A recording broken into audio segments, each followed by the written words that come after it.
사도신경으로 우리들의 신앙을 고백하겠습니다.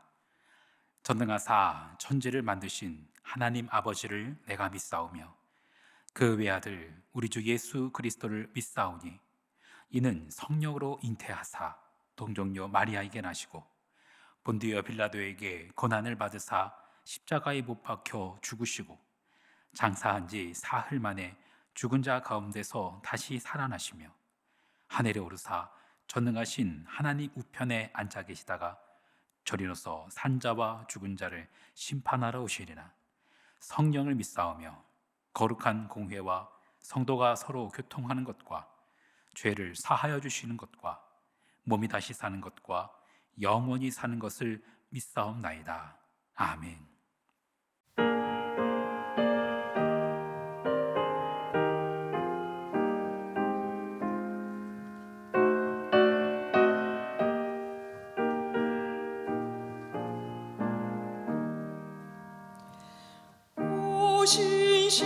신실하신 주 내 아버지여, 늘 함께 계시니 두려움 없네.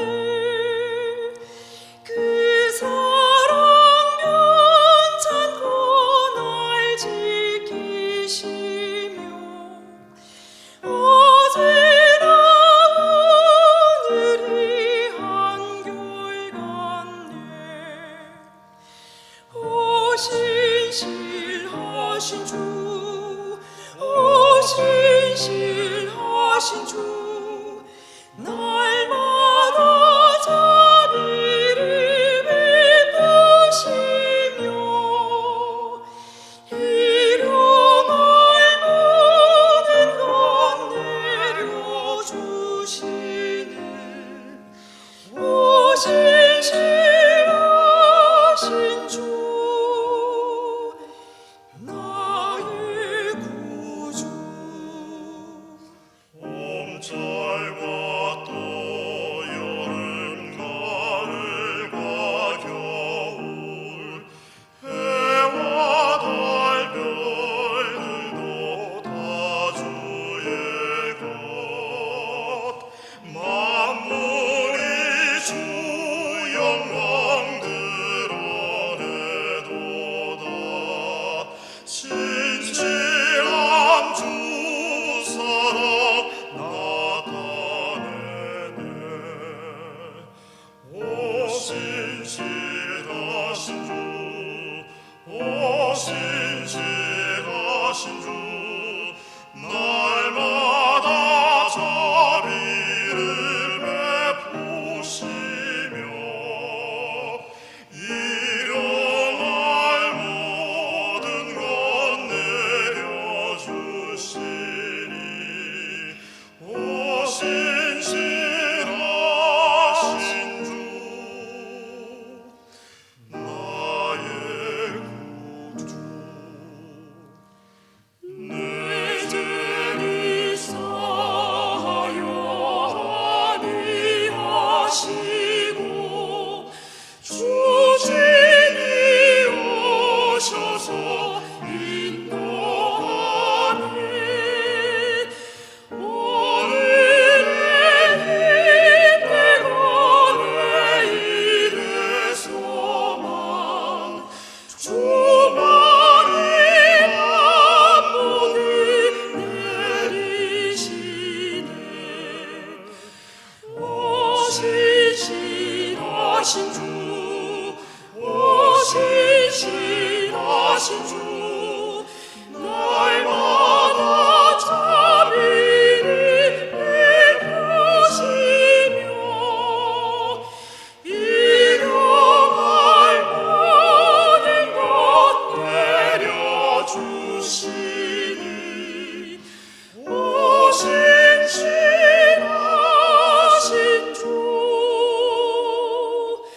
나의 구주.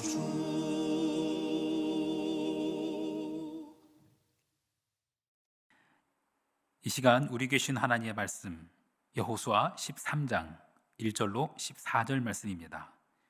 여호수아 13장 1절로 14절 말씀. 여호수아가 나이가 많아 늙음에 여호와께서 그에게 이르시되 너는 나이가 많아 늙었고 얻을 땅이 매우 많이 남아 있도다. 이 남은 땅은 이러하니 블레셋 사람의 모든 지역과 그슬 족속의 모든 지역 곧 애굽 앞 시홀 시내에서부터 가나안 사람에게 속한 북쪽 에그론 경기까지와 블레셋 사람의 5 통치자들의 땅 곧 가사 족속과 아스도 족속과 아스글론 족속과 가드 족속과 에그론 족속과 또 남쪽 아위 족속의 땅과 또 가나안 족속의 모든 땅과 시돈 사람에게 속한 무아리라와 아모리 족속의 경계 아베까지와 또 그발 족속의 땅과 해 뜨는 곳에 온 레바논 곧 헤르론 산 아래 바알갓에서부터 하맛에 들어가는 곳까지와 또 레바논에서부터 미스롯본 마임까지 산지의 모든 주민 곧 모든 시돈 사람의 땅이라. 내가 그들을 이스라엘 자손 앞에서 쫓아내리니 너는 내가 명령한 대로 그 땅을 이스라엘에게 분배하여 기업이 되게 하되 너는 이 땅을 9지파와 므낫세 반 지파에게 나누어 기업이 되게 하라 하셨더라. 므낫세 반 지파와 함께 르우벤 족속과 갓 족속은 요단 저편 동쪽에서 그들의 기업을 모세에게 받았는데 여호와의 종 모세가 그들에게 준 것은 이러하니 곧 아르논 골짜기 가에 있는 아로엘에서부터 골짜기 가운데 있는 성읍과 디본까지 이르는 메드바 온 평지와 헤스본에서 다스리던 아모리 족속의 왕 시혼의 모든 성읍 곧 암몬 자손의 경계까지와 길앗과 및 그슬 족속과 마아가 족속의 지역과 온 헤르몬 산과 살르가까지 온 바산 곧 르바의 남은 족속으로서 아스타롯과 에드레이에서 다스리던 바산 왕 옥의 온 나라라. 모세가 이 땅의 사람들을 쳐서 쫓아냈어도 그슬 족속과 마아가 족속은 이스라엘 자손이 쫓아내지 아니하였으므로 그슬과 마아갓이 오늘까지 이스라엘 가운데서 거주하니라. 오직 레위 지파에게는 여호수아가 기업으로 준 것이 없었으니 이는 그에게 말씀하신 것과 같이 이스라엘의 하나님 여호와께 드리는 화제물이 그들의 기업이 되었음이더라. 아멘. 잠시 기도하겠습니다. 오 신실하신 주, 그 사랑 편찮고 날 지키시며 어제나 오늘이 한결같네. 회전하는 그림자도 없으시며 영원하신 하나님의 이름을 찬양합니다. 하루에 12번도 더 변하는 이 연약한 우리를 긍휼히 여기시고 붙잡아 주옵소서. 우리도 그 하나님을 굳게 붙잡게 하옵소서. 세상 흔들리고 사람들 주를 떠나도 나는 오직 주님만 섬기게 하옵소서. 주님의 나라는 영원히 변하지 않음을 믿습니다. 오직 주님만 신뢰하게 하옵소서. 선하신 예수 그리스도의 이름으로 기도합니다. 아멘. 전체가 24장으로 구성된 여호수아서, 이 여호수아서라는 책은 딱 반으로 나뉩니다. 앞에 12장은 정복 전쟁에 관한 이야기, 그리고 이후의 12장은 정복한 땅의 분배에 관한 이야기입니다. 오늘 우리가 함께 읽은 이 13장은 딱 그 분기점에 해당합니다.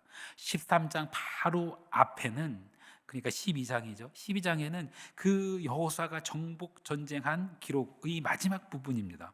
여호수아가 정복한 왕의 목록이 등장하는데 여호수아가 정복한 왕만 무려 31명의 왕입니다. 어마어마하지요. 이 정도면 충분하지 않을까요? 그런데 그 정복 전쟁에 이어서 이 땅 분배의 부분에 해당하는 이 13장, 이 13장은 이렇게 시작합니다. 여호수아 13장 1절 말씀. 여호수아가 나이가 많아 늙음에 여호와께서 그에게 이르시되 너는 나이가 많아 늙었고 얻을 땅이 매우 많이 남아 있도다. 인생은 미완성이라는 노래가 있지요. 저는 그 곡조나 가사를 잘은 모릅니다만 그 제목이 인상적이어서 기억을 합니다.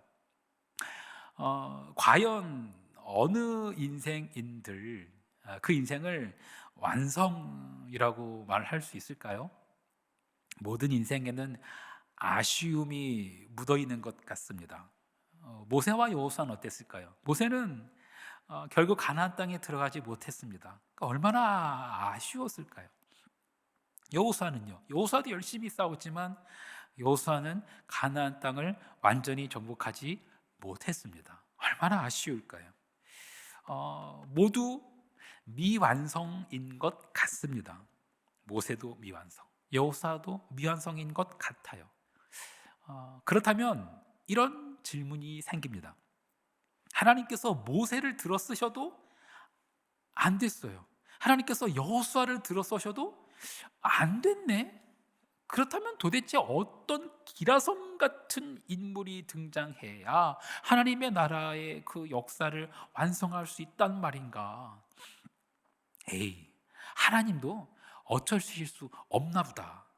이런 생각이 들 수도 있습니다. 하지만 성경은 그런 책이 아닙니다. 사람의 위대함을 기록한 책이 아닙니다. 사람이 실패하고 그 사람은 미완성일지라도 하나님은 언제나 성공하시고 하나님은 언제나 완성하십니다. 성경은 하나님의 전능하심과 하나님의 완전하심을 기록한 책입니다. 하나님은 시공간에 제한받지 않으십니다. 사람의 역사에도 제한받지 않으세요. 사람의 눈에 보기에 지금 당장은 실패 같아 보이지만 역사의 큰 줄기에서 보면, 하나님의 구속의 역사에서 보면 하나님은 한 번도 실패하지 않으셨습니다. 하나님은 어제나 오늘이나 영원토록 변함이 없으신 하나님이십니다. 그 하나님께서 모세에게 출애굽을 명령하셨을 때 모세가 애굽에 가서 하나님이 어떤 분이라고 소개해야 하나요? 라고 물었었을 때 그때 하나님께서는 이렇게 대답하십니다. 출애굽기 3장 14절 말씀. 하나님이 모세에게 이르시되 나는 스스로 있는 자이니라. 또 이르시되 너는 이스라엘 자손에게 이같이 이르기를 스스로 있는 자가 나를 너희에게 보내셨다 하라. 히브리식 사고방식에는 시간이라는 것이 멈춰 있는 것이 아닙니다. 늘 흐르고 있는 것이에요. 그래서 나는 스스로 있는 자니라, 이거를 I am who I am 이렇게 번역한 것을 앞으로 되어질 내가 나다, 그래서 I will be who I will be 이렇게 해석해야 한다는 의견도 있습니다만 자가당착입니다. 하나님은 미래에 제한되지 않으십니다.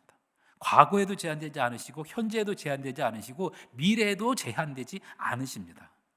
나는 스스로 있는 자이다, 이거를 굳이 쉽게 번역하자면 나는 나다, 이런 뜻입니다.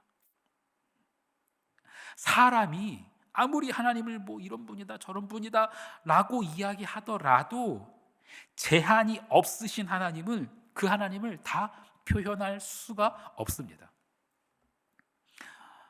모세가 가나안 입성을 하지 못했어요. 여호수아가 가나안 정복을 하지 못했어요. 그래도 하나님은 완전하십니다. 하나님의 역사는 조금도 흔들림 없이 이루어져 가고 있습니다. 그런데 이 짧은 역사를 보는 사람들은 그 리더가 실패하면 따르던 자들이 낙심합니다. 낙심해요. 막 세상이 다 끝난 것처럼 여기는 거예요. 하지만 하나님 나라는 그런 거 아닙니다. 사람이 완성하는 나라가 아닙니다. 혹여라도 그렇게 생각할까봐 홍해를 가르시기 전 그 홍해 앞에서 하나님께서는 이렇게 말씀하셨습니다. 출애굽기 14장 14절. 여호와께서 너희를 위하여 싸우시리니 너희는 가만히 있을지니라. 주님이 하십니다. 모세가 홍해를 가르는 것이 아니고 여호수아가 요단강을 마르게 한 것이 아닙니다. 주님이 하십니다. 그런데 사람들은 그 지도자가 떠나면, 그 인물이 사라지면 불안합니다. 모세가 떠나면 불안하고 여호수아가 떠나면 불안해서 견딜 수가 없어요. 하지만 믿는 자들은 이걸 기억해야 합니다. 사람은 영원하지 않습니다. 오직 하나님만 영원하십니다. 우리가 바라고 의지해야 할 것은 사람이 아니고 영원하신 하나님이십니다. 전도서 말씀에 이런 말씀이 있습니다. 전도서 3장 11절 말씀.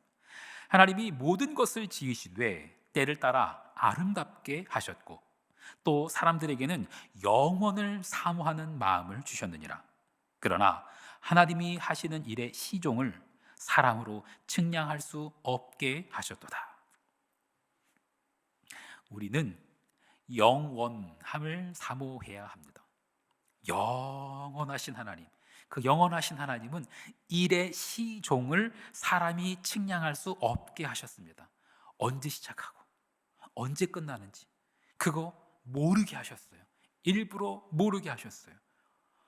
그런데 사람들은 불안한 거예요. 그 불안감을 떨칠 수가 없는 거예요. 그 언제 끝나고 언제 시작하는지 이거를 자기가 꼭 알았으면 좋겠는 거예요. 그걸 모르면은 한 발짝도 움직이지 않으려 해요. 그 불안감 때문에 어떤 이들은 도사를 찾기도 하고 점을 치기도 하지요. 우리를 향해서 너희는 완전해라 라고 말씀하신 하나님, 너희는 완전해라 라고 말씀하신 하나님께서는 결코 그런 걸 용납하지 않으셨습니다. 신명기 18장 13절과 14절. 너는 내 하나님 여호와 앞에서 완전하라. 내가 쫓아낼 이 민족들은 기흉을 말하는 자나 점쟁이의 말을 듣거니와 내게는 내 하나님 여호와께서 이런 일을 용납하지 아니하시느니라. 기흉을 말하는 자나 점쟁이의 말을 듣는 것. 언제부턴가 대한민국에 곰팡이처럼 이런 모습이 피어오르고 있습니다. 안 됩니다. 역사의 주관자는 오직 영원하신 하나님이십니다. 하나님을 믿는 백성이 어찌 사사로이 기흉을 말하거나 점을 치는 자들을 찾아간단 말입니까? 그런 자들을 찾지도 않을 뿐더러 그런 자들을 의지하는 자들도 멀리해야 합니다. 하지만 몇몇 악한 자들은 이런 불안한 자들, 길흉을 어떻게든지 알아보려는 자들, 그런 자들의 마음을 악하게 이용합니다. 그리고 자기가 막 용한 사람이라고, 능력 있는 사람이라고 하면서 그 어리석은 백성에게서 헛된 영광을 취하려고 합니다. 백성들이 바울의 능력을 보고, 사도 바울의 능력을 보고 그 바울을 신으로 떠받들려고 했었을 때 바울은 단호하게 이렇게 대처했습니다. 사도행전 14장 15절 말씀. 이르되 여러분이요 어찌하여 이런 일을 하느냐? 우리도 여러분과 같은 성정을 가진 사람이라. 여러분에게 복음을 전하는 것은 이런 헛된 일을 버리고 천지와 바다와 그 가운데 만물을 지으시고 살아계신 하나님께로 돌아오게 함이라. 사랑하는 성도 여러분, 우리가 영광을 올려드려야 할 대상은 모세도 아니고 여호수아도 아닙니다. 바울도 아닙니다. 우리는 영원하시고 살아계신 하나님께만 영광을 돌려야 합니다.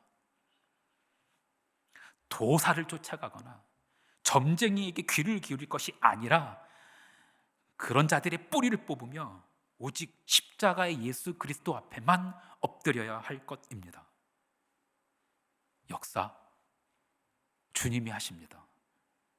사람 의지하지 아니하고 오직 하나님만 의지함으로 하나님의 나라가 우리 안에 온전히 임하기를 간절히 축원합니다. 주기도문 하시겠습니다. 하늘에 계신 우리 아버지여, 이름이 거룩히 여김을 받으시오며 나라가 임하시오며 뜻이 하늘에서 이루어진 것 같이 땅에서도 이루어지이다. 오늘 우리에게 일용할 양식을 주시옵고 우리가 우리에게 죄 지은 자를 사하여 준 것 같이 우리 죄를 사하여 주시옵고 우리를 시험에 들게 하지 마시옵고 다만 악에서 구하시옵소서. 나라와 권세와 영광이 아버지께 영원히 있사옵나이다.